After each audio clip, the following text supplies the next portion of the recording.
No matter who you are, film is important. Film has a profound impact on society by shaping cultural identity, influencing public opinion, altering individual behaviors, and sharing information. It serves as a powerful medium for things like empathy, challenging stereotypes, documenting history, and driving social change, among a lot of other things. What is For an Imperfect Cinema about? For an Imperfect Cinema is a section within a larger text of the Cuba Reader, written by Cuban filmmaker Julia Garcia Espinosa. This piece of writing is a manifesto about revolutionary filmmaking.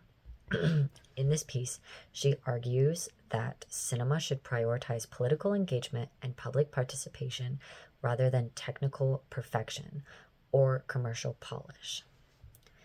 More or less, reject perfect cinema, hence the name of the article. She also argues that technically perfect cinema, like what you would see in Hollywood films and movies, often serve elite or commercial purposes or interest. This creates distance between ordinary people and even the process of making the art itself, because film is art. Creating a seeming divide between art and ordinary people, which there just shouldn't be a divide. Art should be accessible to everyone.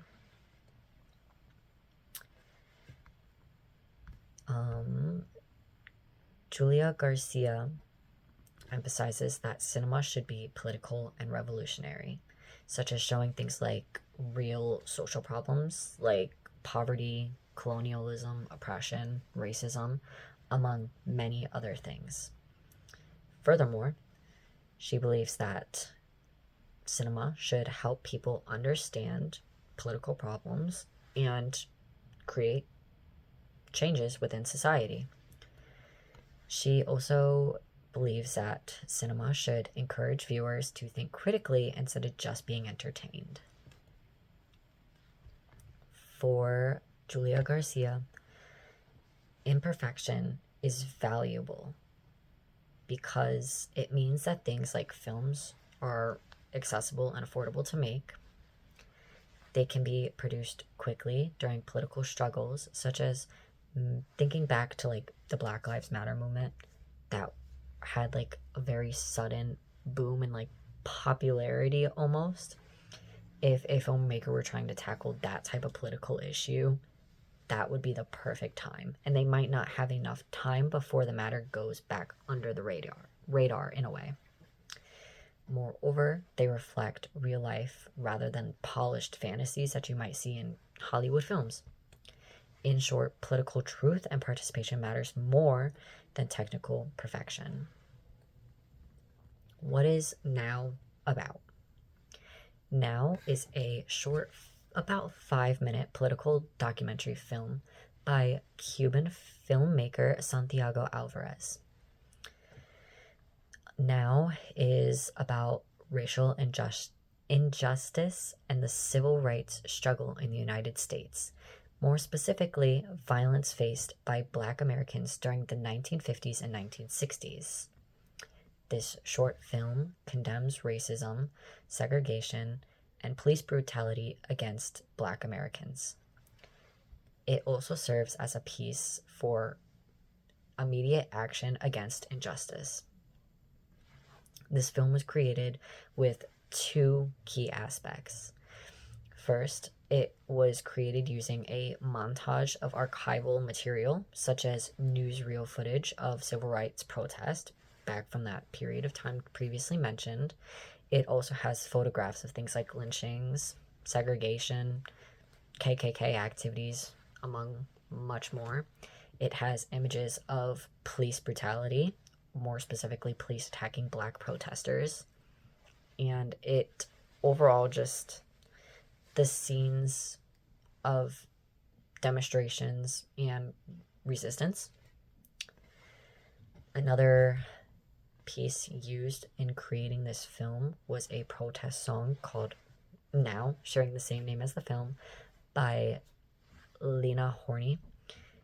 It was banned, the song Now by Lena was banned in the United States because of its radical message demanding equality. The overall message of the film is racial injustice in the United States. More specifically, how the racial injustice is systematic and violent. That ordinary people like me and you waiting for gradual change is not enough, and that action must happen immediately to achieve the equality that we want, which is why, again, the film is called Now. How are these two pieces, Now and the Imperfect Cinema, related? In my opinion, Now is a perfect example of the imperfect cinema, especially by Julio Garcia's definition. Now values political activism over production quality. It actively includes public participation. Not only does it show public activities, not just fabrications that you might see in something like Hollywood films, but also encourages more public engagement with the issue brought up in the film. Now was clearly not made for money, but rather a call to action, not valuing profit, like mentioned by Julia Garcia in her article. And Now also shows real problems in the world and attempts to not only educate, but again, call to action.